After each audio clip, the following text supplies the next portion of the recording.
Great Plays, The Silver King.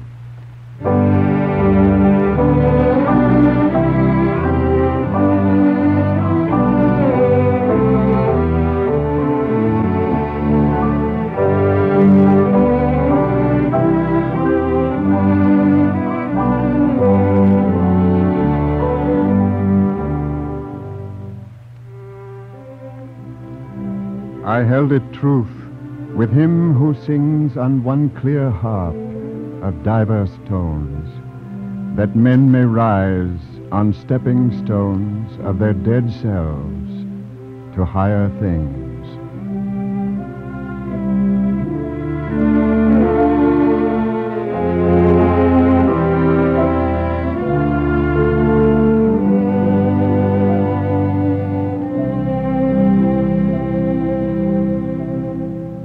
The Silver King by Henry Arthur Jones and Henry Herman is the most famous English melodrama of the 19th century.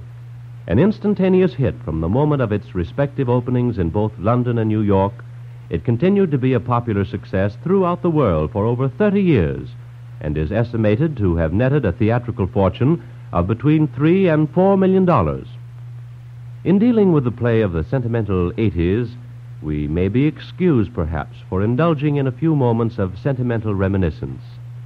Miss Lucille Wall, a leading lady of today, is discussing the play with Mr. Harry Cooper Cliff, a leading man of yesterday and today. Well, Harry, I've played with you a good many times, but I don't think I'm up to this. What do you mean, Lucille? Why, attempting to tell you anything about the Silver King. Oh, you wouldn't be the first modern young leading lady who's tried to teach an old actor new tricks. Oh, now, Harry. Well, anyway, I've been studying my part, and I've dug up a few facts about the play. So? Yes. It was first produced in London on November the 16th, 1882, at the Princess Theatre, where it ran for 289 performances. A tremendous hit from the very first night of its opening. Mm-hmm. Do you know who played the hero, Wilfred Denver? Mr. Wilson Barrett. That's right. And the spider? Mr. E.S. Willard. Yes. And who followed him in the role with the original London company? Oh, now, Harry. I did. What? Yes. And do you know who created the role of Old Coombe, the receiver of stolen goods? Yes, Clifford Cooper. Yes. And do you know who he was? No. My father. Why, Harry, of course. Clifford Cooper. Yes. Harry Cooper Cliff. That's it. And that means that today you're playing the same part that was created by your father at the Princess Theatre in 1882. Yes. Sort of carrying on the torch, what? Oh, and what a flame. What a flame. In those good old days, the authors wrote parts that you could get your teeth into. Parts you could really act. Yes, and the acting in those days was more, well, robust. It had to be. The theaters were larger, and you had to have the voice to fill them. No twiddle-twaddle about the intimate drama in those days. No, oratory is what the actors required. Yes, and what the audience wanted. And still want, I sometimes think, Harry. Of course, it has to be streamlined a bit for our modern audiences.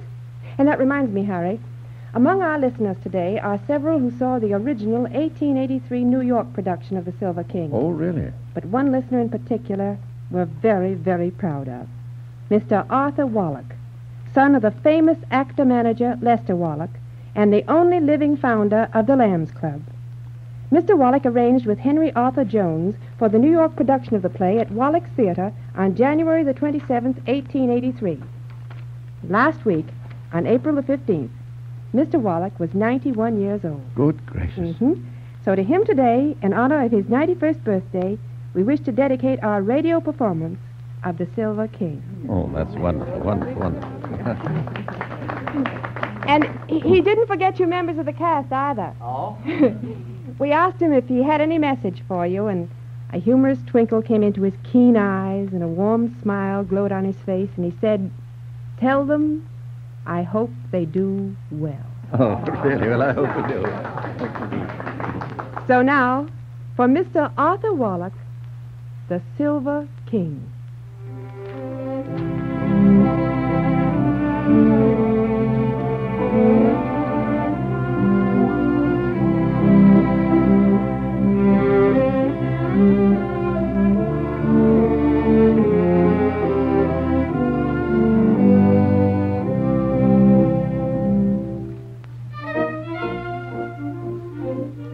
Our opening scene is the Skittle Alley at the Wheat Sheaf, Clerkenwell.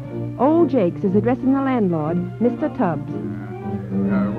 What cheer, Mr. Tubbs? Oh, you must give Mr. Denver a little extra time tonight, Mr. Jakes. Oh, there's a good many public houses between Epsom and here. Yes, but he'll be home early tonight. He promised the missus he would. And I want to catch him and pop him off to bed quiet afore she sets eyes on him, do you see? He's been going at a pretty pace lately, ain't he? Well, he's a bit wild, but there ain't no harm in him. Bless him. It's the blood. He's got too much nature in him. That's what it is. His father was just like him when he was a young man. Larking, hunting, drinking, fighting, steeplechasing, any mortal spree under the sun. Out all night and as fresh as a daisy in the morning. And his grandfather, old Squire Denver, just such another. There was a man for you, if you like. The last 10 years of his life, he never went to bed sober one night. Not one? Yes, he did, one night, when the groom locked him in the stable by mistake, and then he was ill for months afterwards. He could take his lotion pretty regular, eh? And Master Will is a chip of the old block.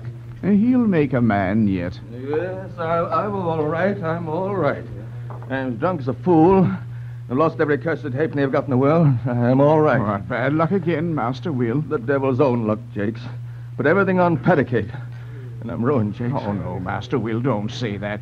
Come, Master Will, you'd better come home. No, I won't go home. I've got no home. I've drunk it up. Oh, for mercy's sake, Master Will, don't talk like that. Jakes, don't let her come here. Find me like this.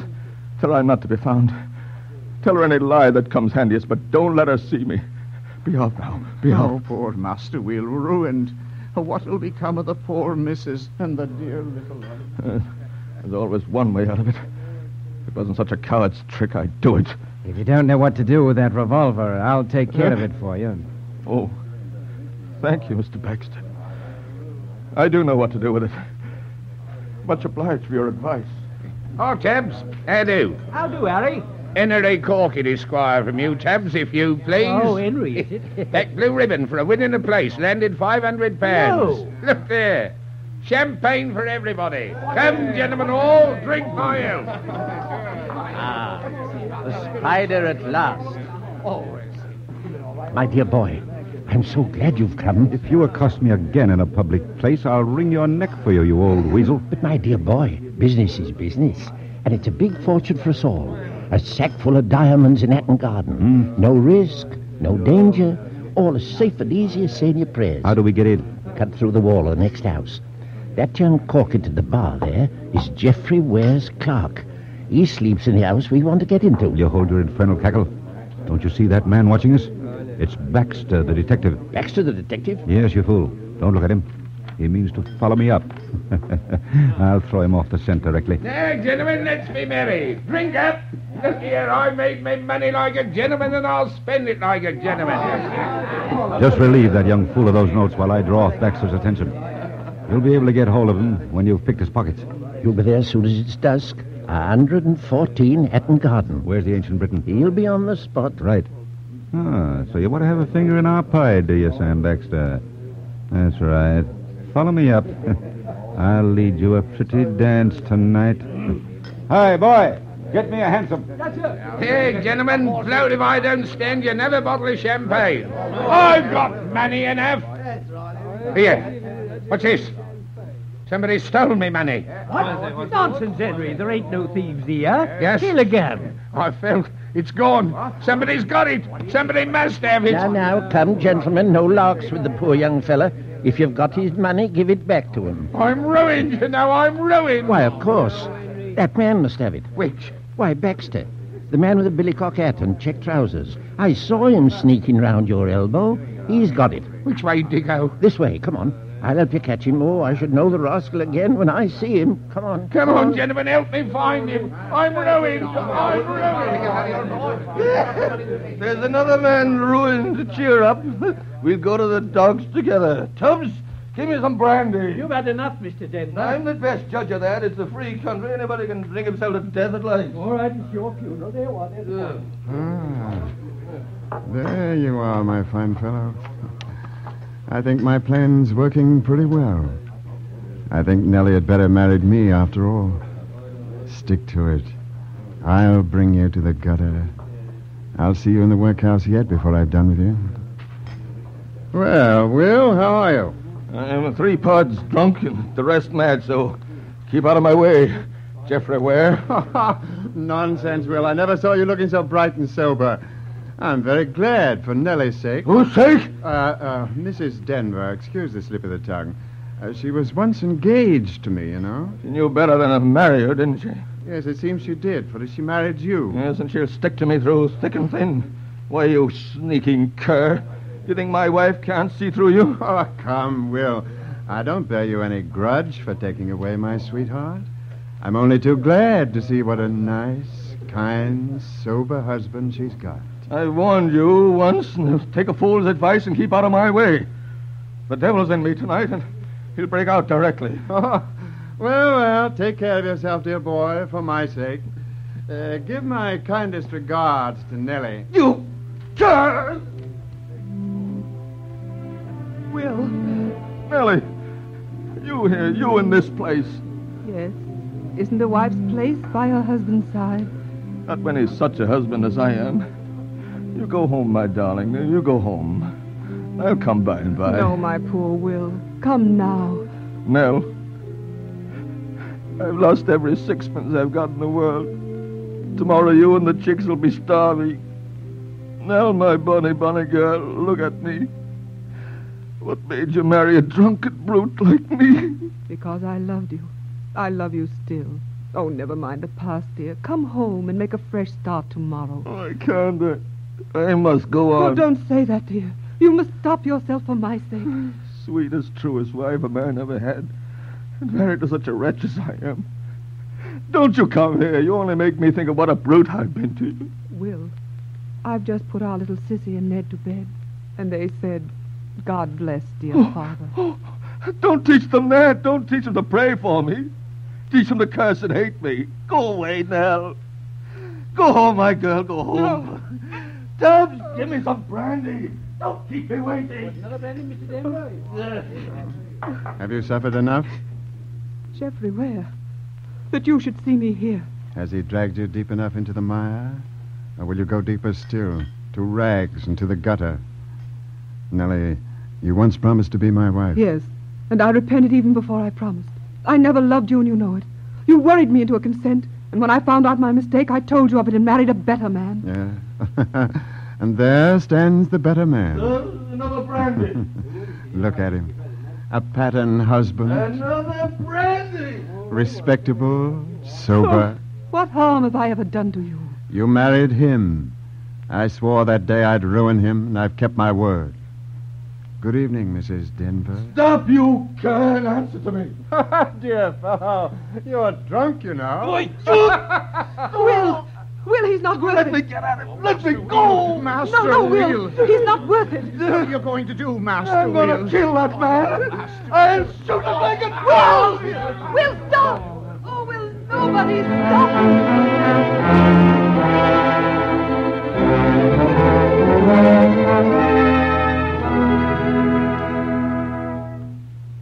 We follow Coombe and Corkett. You say you don't know the numbers of the notes, eh? Yeah, only got them off the bookmaker this afternoon. I never took the numbers. Ah, that's lucky. Well, you see, the man got off with your money. Yes, but I say you won't split on me, will you?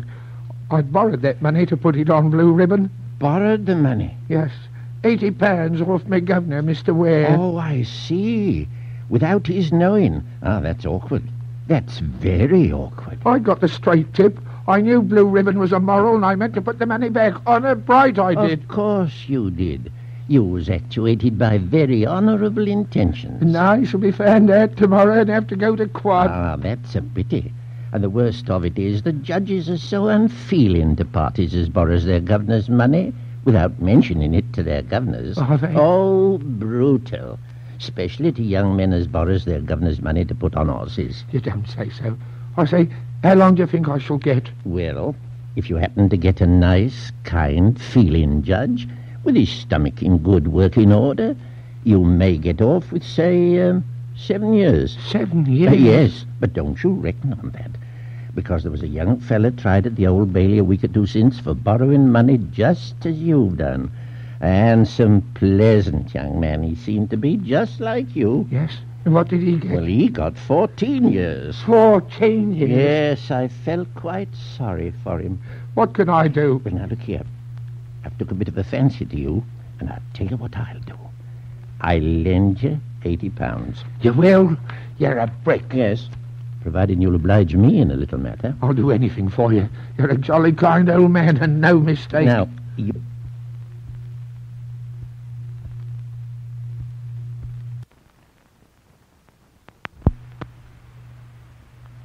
You live at 114 Hatton Garden, don't you? Yes.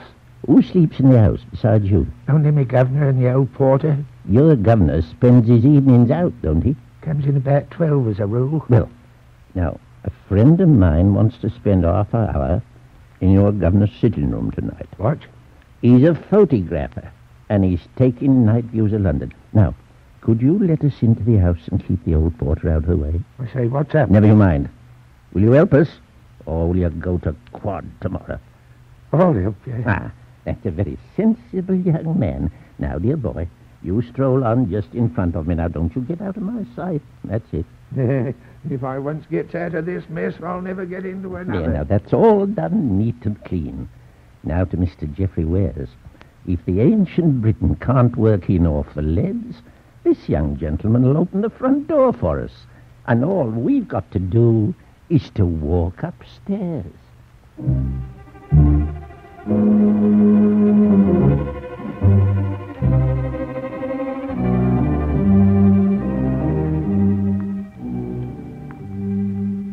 All clear? Yes, Captain. Mr. Ware is going out for the evening. Light.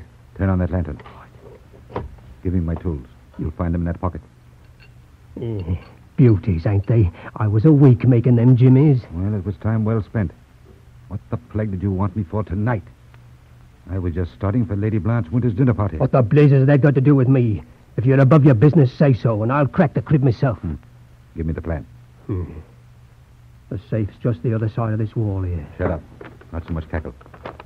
Our Crips look alive. Because I must be at Lady Blanche's dance at 12. Oh, blow, Lady Blanche.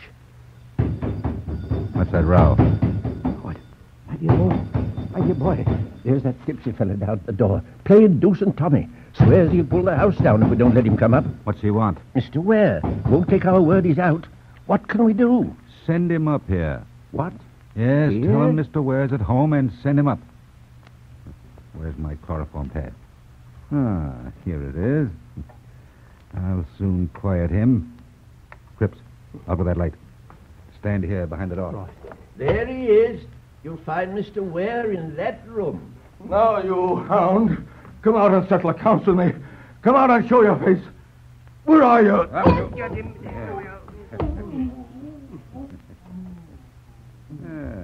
A whiff of that does it.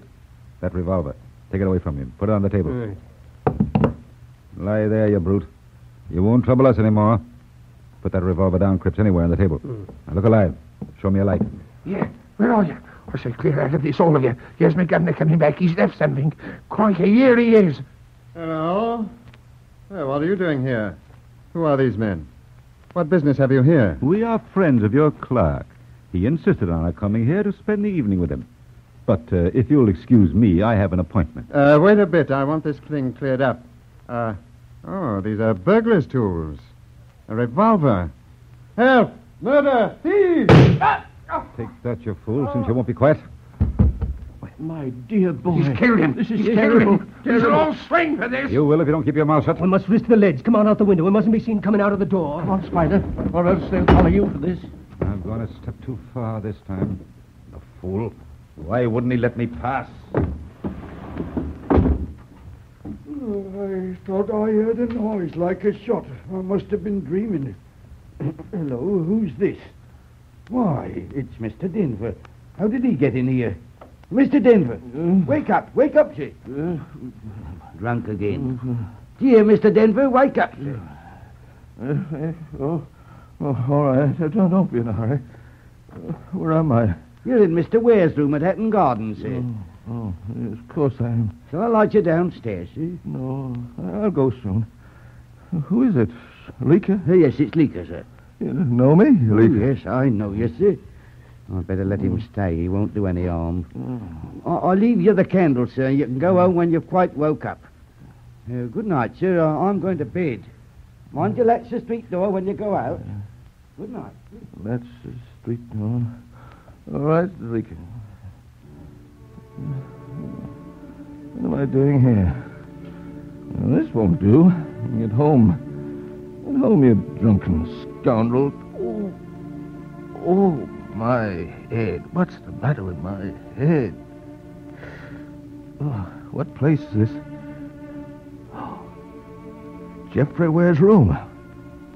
I remember. What's that? Why, that's Geoffrey Ware. What's he doing here on the floor? Get up, will you? What's this? Blood. He's shot. My God, I murdered him. No. Let me think. What happened? Oh, yes, I remember now. I came in at that door. He sprang at me, and we struggled.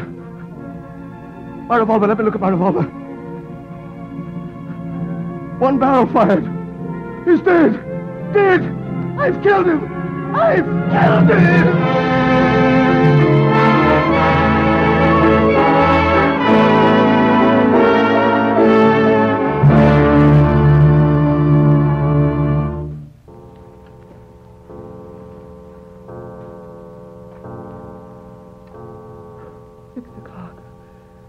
Will he never come? Mrs. Well, Jakes? I can't see nothing of him, Mrs. You don't think he's carried out his threat? Oh, not he, Mrs. Don't you fear. Mr. Will won't do no harm. Now, don't you sit up any longer, Mrs. Oh, I'm used to it, Jakes. I'm used to it. Oh, but I'm forgetting, Jakes. You must be very tired. Go and get some sleep. Very well, Mrs., if you wish it. Yes, there's a good Jakes. Good night. Not good night, Mrs. It's good morning. Oh, it was the dawn of a new and happy life. Will! Don't touch me. You don't know what I am. Keep away from me. Oh, Will, not that. Not that. Oh, for mercy's sake, say it's not true. Oh, if I could. Yes, it's true. I've killed him. Oh. Fool. How did it happen? I don't know. I was mad, dazed. I went to his room. It was dark. I called out for him. He sprang upon me from behind the door. We struggled. I suppose my revolver must have gone off, and then... Oh, I don't know what happened. Oh. The next thing I remember was Leaker, the porter, woke me and left me. I looked around the room, and there he was. Dead, shot by me. Oh, my poor Will. Don't touch me, I say. There's blood upon my hands. What time was it when it happened? I don't know. A little before 12, I think. You mustn't stay here. This will be the first place they'll search. You must go to one of the big railway stations and take a ticket for a long distance. Then you must leave the train at the first station and so throw them off the scent. Oh, my wife. Why don't you hate me? Because you never had so much need of my love and of my prayers as you have now. Oh, we're wasting time. What money have you? Not a shilling in the world. Nor I. Oh, you will be lost, and all for want of a few pounds. No, Mrs., he shan't. I've saved up a little money against a rainy day. Oh, Jake. And Master Will is as welcome to it as if it was his own. Quick, get the money. Oh, wait. Yes. Your master must have some disguise. Think, what can he have? Yes, Mrs. There's my poor brother Frank's things. They sent them to me when he died. How will they do? Sailor's clothes. They'll do. Quick, get them and put them into the portmanteau. And Jake's, his topcoat and hat. Hurry, it's life or death. Yes, Mrs. Oh, Will, you must save yourself for my sake. I shan't escape. They'll soon run me down now. No, you must escape. You shall. Oh, how I will pray for it this night. And you will do your utmost for my sake. Yes, I will. Here you are, Master Will. Oh. You'll find poor Frank's clothes inside. He was about your figure. And here's the money. There's nearly £40. I can't take your savings, Jakes. Don't say mine, Master Will. It all came from you. And if the last drop of blood in my old heart could save you, you should have that as well. Quick, dear, you must take it. Give me a few pounds. Then I'll shift for myself. Here, you keep the rest. For her. You'll take care of her, won't you, Jakes? You needn't ask me that, Master Will. Oh, Will, that ever we should part like this. What's that? They've come for me. A chap with a billy-top hat and check trousers. Must be a detective. What shall I do? Wait, quick. We'll try to keep him. Goodbye. Oh, my wife, forgive me. Forgive me. Go for your life.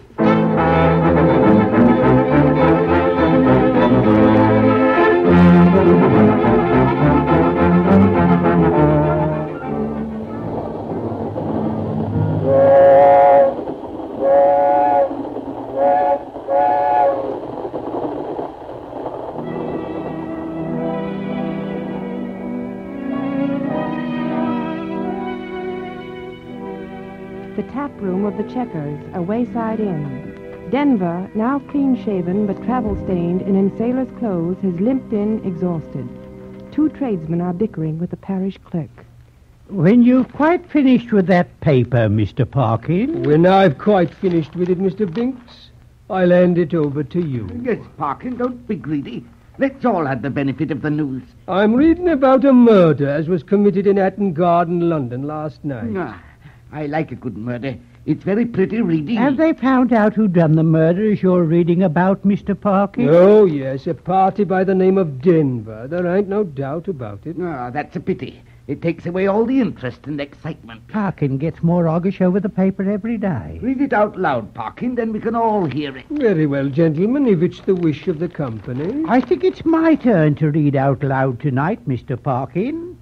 You read out the horrible affair at Camberwell last night, and the revolting tragedy the night afore. Well, Mr. Binkson, if I did, am I not the clerk of this parish? Yes, Mr. Parkin.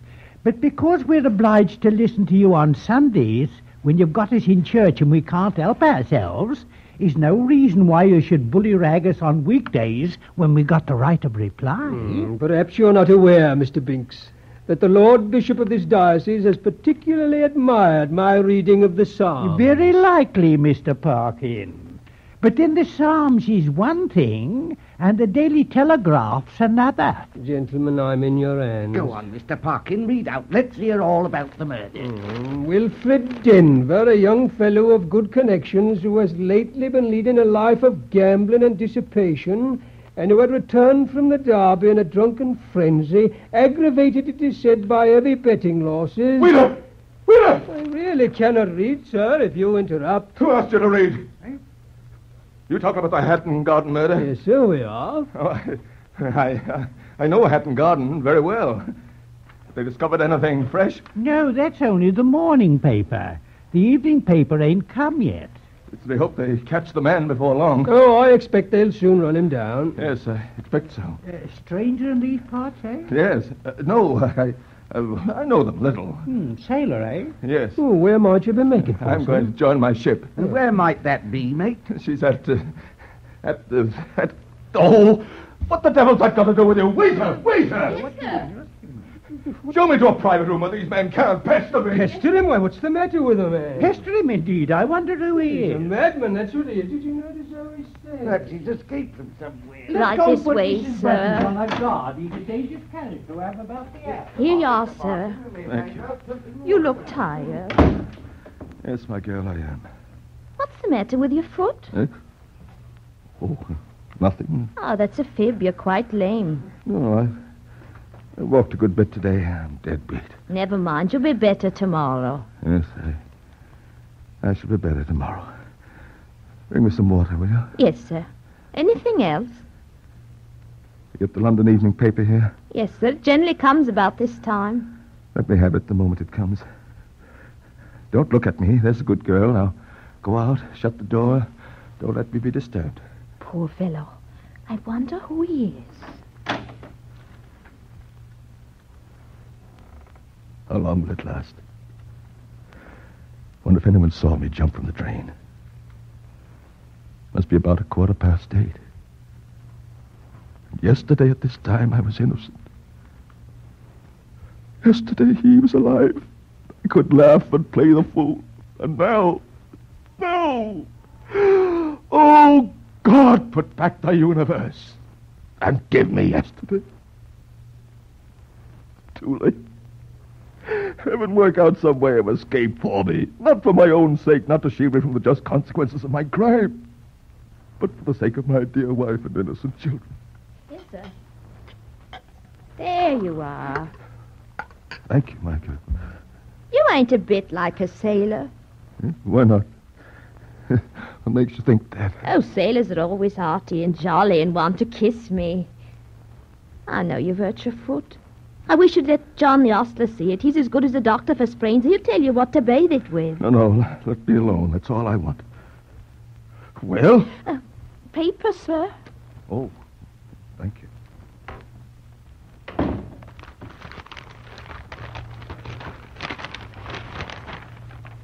What's this? Terrible railway calamity.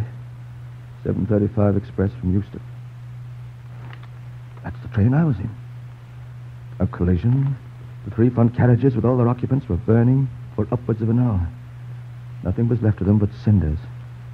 Amongst the ill-fated passengers was Wilfred Denver, who committed the murder in Hatton Garden last night.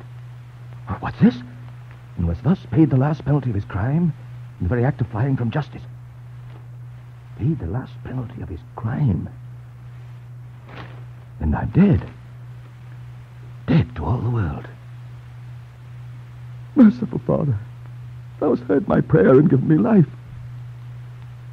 My wife, she will see this and think me dead. Better so. Better so than to be tied to a murderer. Yes, my darling, I have done you harm enough. Now I'll set you free. How far is it to the station? A mile, sir. There's a late train down to Bristol, isn't there? Yes, sir, the downnight mail. Order a horse and conveyance to meet it at once. Yes, sir. I'll reach Bristol tonight. Wilfred Denver is dead. Tomorrow, I begin a new life.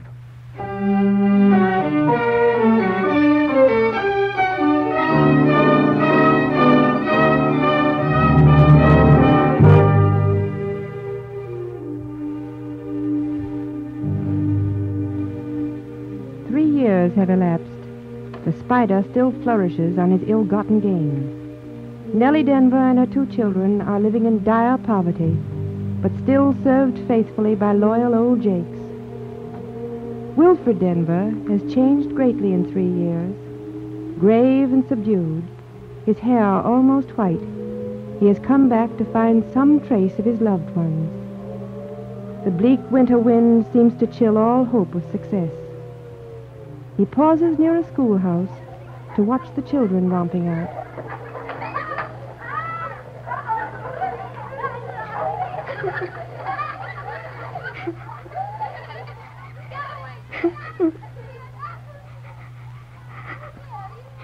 Why are you crying, my dear?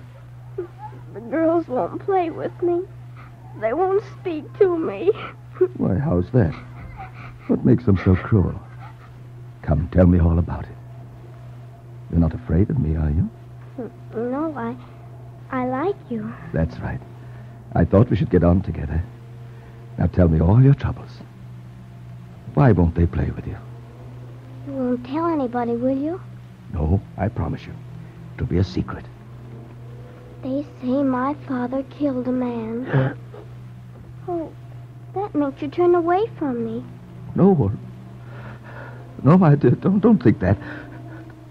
Tell me quick. What's your name? Sissy Denver. Sissy Denver. My own child. Why are you crying? Never mind me. Where do you live? In here. In there? In that wretched hole. Who else lives with you, Sissy? Mother and Ned and our old Jakes. You don't know old Jakes. I do love him. God bless him. Where are the others, Sissy? I dare say Jakes has gone to get some work, and Mother isn't at home. We can't pay our rent, and she's gone to ask the gentleman to let us stop on for a few days. Ned's in there. He's asleep. He's been very ill. Ill? Not dangerously ill? Yes, but he's getting better. And if he could have nice things to eat, he'd... So he shall. Everything that money can buy. Here, take this purse, and you'll find plenty of money in that. Is that for Mother? Oh, that's kind. What will you do without it? Well, I've got plenty more at home. And now, I wonder if you'll give me a kiss. Oh, yes, that I will. I had a little girl of my own once. When I kiss you, it seems as if she came back to me again. She's dead, then? Yes. Dead. To me. I know I should have been very fond of you if you'd been my father. God bless you, my darling. You mustn't mind when your schoolfellows speak unkindly of your dead father. I won't. I don't believe it's true. I don't believe he was a bad man. Because if he had been, Jakes and Mother wouldn't have been so fond of him. Always think that, my dear. Always think that. Here, dear. This scarf will keep a little of the cold out. Oh, isn't it pretty? There now. Run to find your mother. Give her that purse. Oh, yes, that I will. She's gone to Mr. Skinner's, that nice big house across the street. Run on, then, my brave little queen. Hello? What are you doing here? And let's have a look at your face. Master Will! It's Master Will come back from the dead. Oh, say it's really you, Master Will. Yes, it is I. Come back, as you say, from the dead. My wife, is she well? How is she? Has she suffered much? Does she ever speak of me? Oh, Master Will, I can't tell you what she had to go through. It's been a terrible fight for her, but she's borne up like an angel. Oh, sir, you've come back at the right time. We're nearly starving. Starving? Well, it's all over now. I'm rich, Jakes. I'm rich. When I left England, I went to the silver mines of Nevada. I had to struggle hard at first and could only send you a few dollars. I was almost starving myself. But one morning I struck a rich vein of silver. Today I'm richer than I can count. Then I sent you $1,000. But none of it reached you. No, sir. You see, we've changed our home so often, and she always took care not to leave our address for fear... For fear, yes. My wretched story should follow you, I see. Oh, sir, don't say any more about that. That's all past now. And Miss Nellie, she'll go mad with joy. No! No, she mustn't know, Jakes. Not know? Not tell No, her, not Master yet, not yet. Listen, Jakes. I've come back to England with one thought, with one resolve. To make her happy. Whatever happens to me, that I will do. Surely, Master Will, you are safe after all these years. I'm known as John Franklin, Kensington Gardens, London. But I shall never be safe till I stand in the dock to answer for my crime. I shall be safe then. I've started 100 times to give myself up, but I've always been held back by the thought that I was not myself that night. But it will come, Jakes. What'll come, sir? Detection.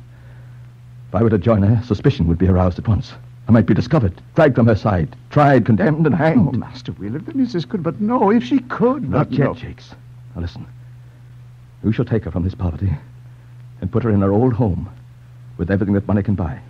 And then, when I have made her rich, cheerful, contented, I'll ask myself whether I may dare to throw the shadow of my life across her happiness. In the meantime, promise me, swear to me that she shall not know. Why, of course, Master Will, if you wish it. God bless you, my dear old Jakes, for all your kindness. God bless you. I shall never be able to repay you.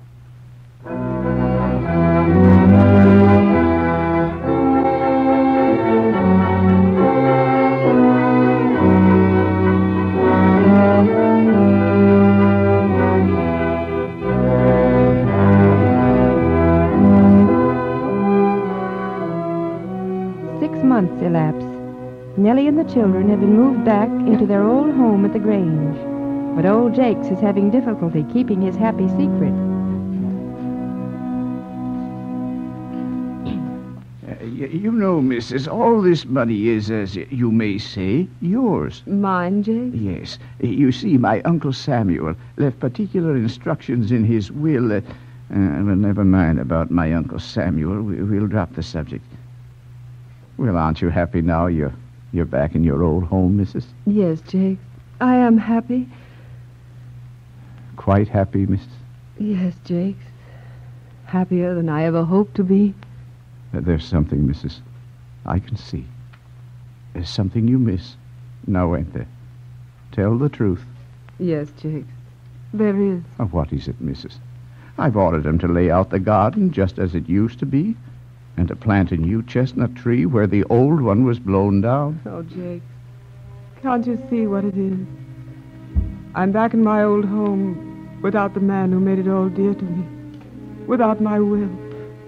Oh, I love him still. Yes, I love him as much today as the day I married him in the church yonder. Huh? It was under this tree I promised to be his wife. Oh, Jakes, I remember it as if it were yesterday. Everything here, every tree, every brick in the old house, every little nook and corner brings back to me his dear, handsome face until I can sometimes hardly stop myself from running all through the grounds and fields and calling out, Will, Will, come back to me. Come back to me if it were but for a moment. Now you know what it is. I miss my old home, my husband's love. And you can't give that back to me, Jakes. No. No, not that. Not that. Can't I? Oh, yes, I can. And I will, too, this very day. I've wrote and told him I can't keep his secret no longer. He's on his way to you now as fast as the train can bring him. Oh, look at these flowers, Jake, for Mama. Aren't they pretty? Oh, Jake, it was kind of you to bring us to this beautiful home. No, it's not me, little missy. It isn't me as is doing it at all. Now run along and give the flowers to your mother. Oh, yes, Uncle Jake. Jakes. Master Will. Is anybody about? May I come in? Oh, yes, come in, Master Will. Miss Nellie's gone to give her poor people their dinner, and I'm all alone. You're sure I shan't be seen? Oh, no fear, sir. I'll keep a good lookout. How is she? Is she quite well and happy? And the children? Oh, yes, they're all quite well. Oh, Master Will, don't hide it from her no longer. Tell her you're alive. You wait here. I'll go and fetch her to you. Jakes, you mustn't go. Oh, Master Will. When you brought her back here and spent all that money to make the old place just like it used to be when she was a girl, you thought you was going to make her happy, didn't you? Have I not made her happy? What more can I do? Why, sir, don't you see? Home ain't four walls, and the ceiling and the furniture. Home's the place where them as loves us is. And it was you what made this place home for her. And she's breaking her heart 'cause it's her home no longer.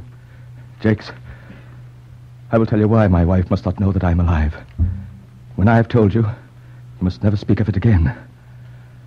Last night I went down to the river, to a place owned by that man, Coombe. What, the man as was going to turn the missus out? Yes. I've been following him up for the last 6 months, ever since I recognized him as the man that showed me into Geoffrey Ware's room that night. I've caught at the straw of a hope that I might find out something that might give me a right to believe that I did not shed that man's blood. Oh, how happy it would make her. And so, night after night, I go to that place on the river and watch and watch and watch. I've tried to get in, all in vain. Seems a hopeless task. Well, when I got back last night, I found your letter waiting for me, begging me to make myself known to my wife. I read the letter again and again. The more I tried to persuade myself that for her dear sake I must keep silence, the more my heart cried out, I must have her. I will have her. If I die for it, she shall be my own again. Oh, Jakes, I was so happy. I couldn't sleep for joy of it. And when at last I put my head on my pillow, my one thought was, tomorrow I'll tell her I'm alive. Tomorrow I'll take her in my arms and call her my wife again. And so you shall, Master Will. Let me fetch her to you. I fell asleep, Jakes. Do you know what a murderous sleep is like? It's the waking time of conscience. I fell asleep last night, and I dreamed a great bony hand came out of the sky. The hand gripped me as a hawk grips a wren, set me on the gallows, and I felt the plank fall from my feet, and I dropped. I awoke. For mercy's sake, Master Will. And I knew that the dream was sent for a message to tell me that though I should fly to the uttermost ends of the earth, as high as the stars are above, or as deep as the deepest sea is below, there is no hiding for me. No rest, no hope, no shelter, no escape. Jakes, who's that? Oh, it's you. You've come to see us in our new home. But you're crying. What's the matter? Are you unhappy? Not now, Sissy. No, not now. Jakes, do you know the kind gentleman? No, Missy, no. I'm so glad you've come. You'll come and live with us, will you? What would you do with me? Oh, you'll play with Ned and me. We've got a rocking horse and soldiers and, lots of things. What games we could have, couldn't we? Oh, yes. Oh, do stay, will you? Do. And your mother? Oh, I know she'd be glad to have you. She's always wondering and talking about you. Who are you? Who am I? Yes, tell me. Tell me true. Well, I'm a king. But what king are you? I'm the Silver King. At least that's what men call me. But I must go now. Goodbye, Sissy. Oh, no, you mustn't go. Mama does want to see you so badly. Wait here. I'll go and fetch her. Mama!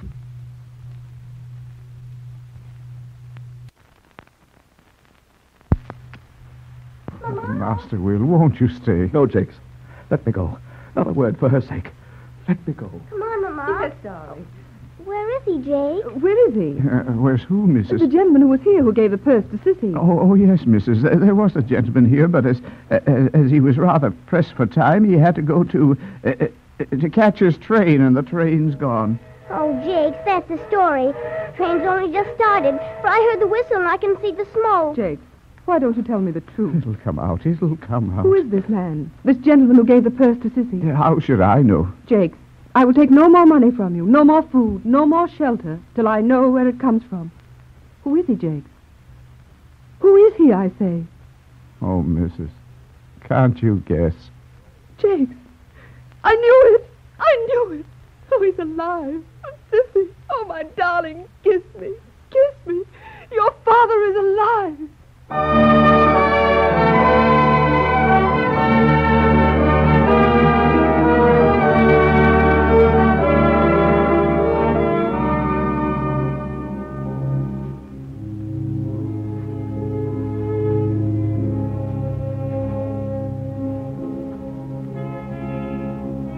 Meantime, Denver, disguised as ragged old deaf Dickie, watches Coombs's wharf in an endeavor to prove his innocence. We go now to the thieves' hideout inside Coombs' wharf. The spider is expected. The spider.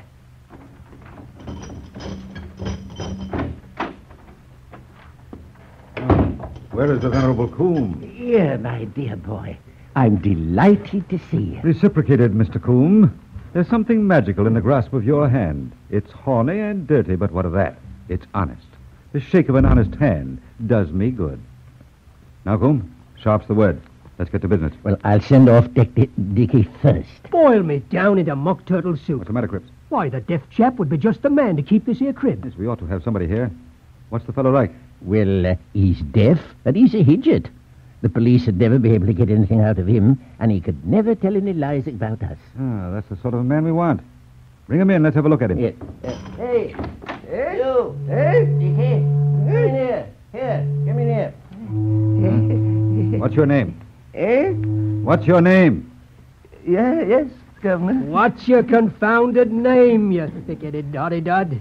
He's round at the public house. Dickie, go fetch him, Governor. Oh, this man would be a perfect treasure in the witness box. Dickie, go there if you like, Governor. I should like to see him under cross-examination. Dickie, take him an answer. No answer.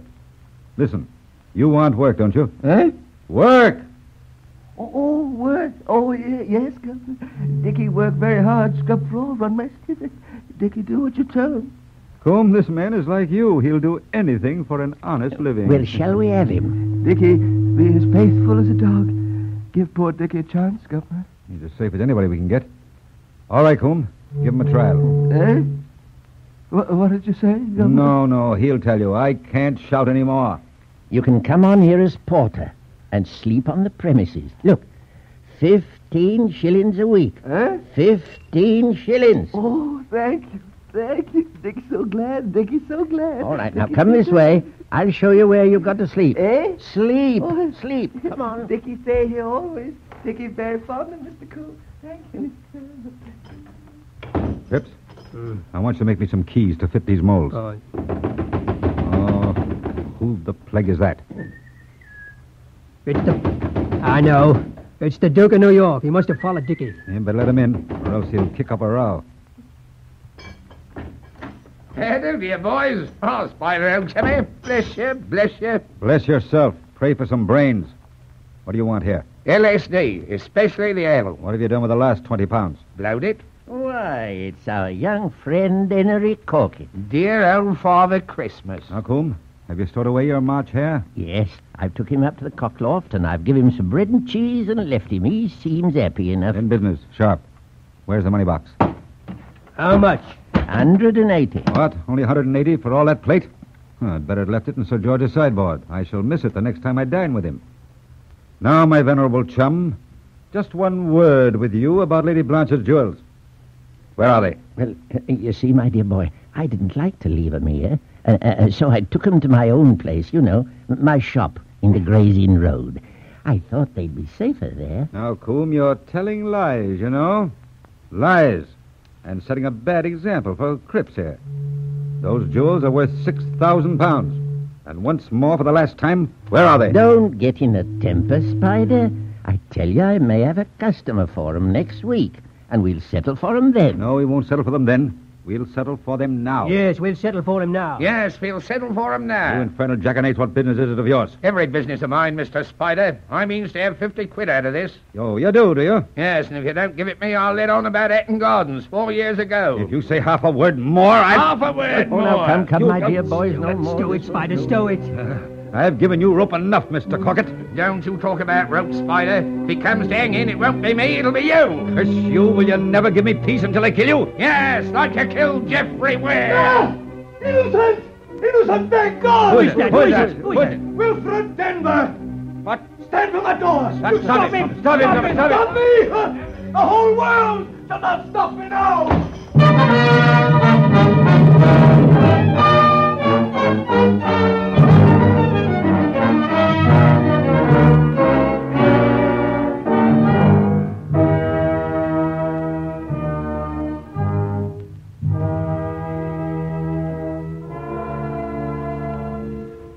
Denver, unaware that he's being followed by the spider, rushes off to the grange to clasp Nellie in his arms and tell her of the proof of his innocence. Is it my will? My will? Oh, this face, this white hair. Oh, my will alive. Nell.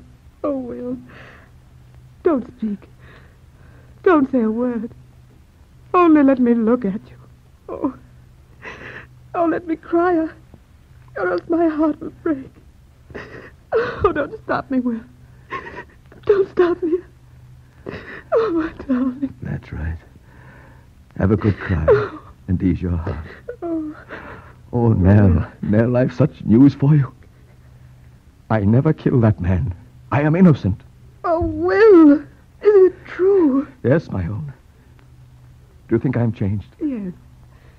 Yes and no. Changed and not changed. But you're always the same to me. You're always my Will. Nellie.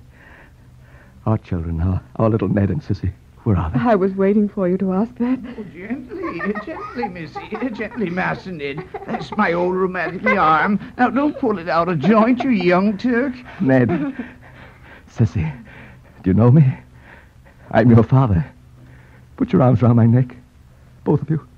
Quite close. That's it, my darlings. I know who that little girl was that you lost. Well, tell me, who was she? Why, me, wasn't she? Yes. I've found her now. I shall never lose her again. No, we'll never let you go away again, shall we, Mama? No, indeed, darling. But you're crying. And Jake's, you too. What's there to cry for? Don't you take no notice of me, Missy. I'm not crying. I'm only laughing the wrong way. Look, Will. That man. Jakes, take my children away. Go into the house, Nell. I'll come to you when I've sent this man away. No, let me stay. I'd rather stay. Mr. John Franklin? Denver, sir. Come, Nell. I have no business with this man. Mrs. Franklin, I hold your husband's life in my hands. If you value it, I beg him to hear me. Hear what I have to say. Oh, Will, are you in danger? Oh, yes, let us hear what he has to say. What I have to say must be said to him alone. We'll listen to him, for my sake. Remain within sight, within call. Yes, please. Now, sir. Look here, Mr. Franklin. Denver. I thought I'd better not mention that name. I don't want to get you into any trouble. I'll take care you don't do that. You appear to misunderstand me. Not at all. I understand you perfectly. I've watched you night and day for the last 5 months. What do you know? What have you seen? Enough for my purpose. And you mean to use it? I do. Take care, I warn you. Don't quarrel with me. I'll give you a chance, and if you're wise, you'll take it before it's too late. Go on. We're both in a devil of a mess. I want to make a mutual concession. Silence for silence. And the alternative? You fight me, and I'll fight you. You proclaim me a thief and get me a possible 5 or 7 years. I proclaim you a murderer and get you hanged. Take care, it's an edged tool we're playing with. It cuts both ways, but the handle is in my hands, and the blade is toward you. You'd better remain John Franklin. Wilfred Denver is dead. Let him remain so. You lie! Down to your very soul, you lie! Wilfred Denver is alive, and today all the world shall know it. Nell. Yes, Will. There stands the murderer of Geoffrey Ware. Oh. He wants to bargain with me. Shall I hide myself or shall I fight him? Give him his answer, Nell. You shall fight him. You have your answer. Go. I shall go straight from here and give information to the police that Wilfred Denver is alive. I will save you that trouble. I shall surrender myself at once. And I'll save you that trouble. Baxter! Mr. Baxter, do your duty and arrest the murderer of Geoffrey Ware. Very well. I'll do my duty and arrest the murderer of Geoffrey Ware. What do you mean? I mean that your dear friend, Mr. Henry Corkett, has turned Queen's evidence. And you believe him? Yes. I always believe what's told me, especially when it's proved. And what proof have you of this tale? The evidence of your other friends, Mr. Coombe and Mr. Cripps. Thanks to Mr. Corkett, I've bagged a lot of them, and they all tell the same tale. Is that enough, Spider? The blackguards. Hang the lot. Well, no. I think that may happen to you, but I fancy they'll get off. Oh, don't let them off, Master. Hang the lot of them. Mr. Wilfred Denver, I believe. That is my name. I shall want you as a witness against this man. I shall be ready to come when called upon. But I've no desire for revenge. My only wish is to clear my name. That is already done. Come, Spider. I want to catch the up train. I've got a call to make on Lady Blanche Winter in town this morning. Are these handcuffs necessary? Well, yes, I think so, if you don't mind. Take care of him, Bob. Yes, sir. You've had a very narrow escape, sir. Good morning, sir. Good morning, Mr. Baxter. Come, Nell. Let us kneel and give thanks in the dear old home where I wooed you and won you in the happy, happy days of long ago. Oh, my darling. Home at last.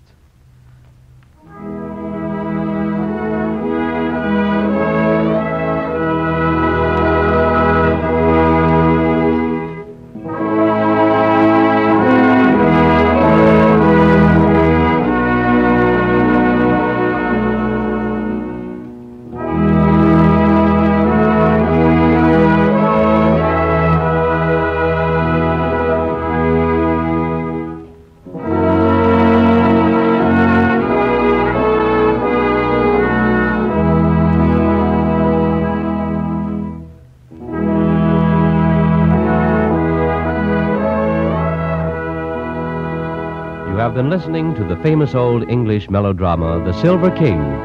The play was adapted and directed by Joseph Bell.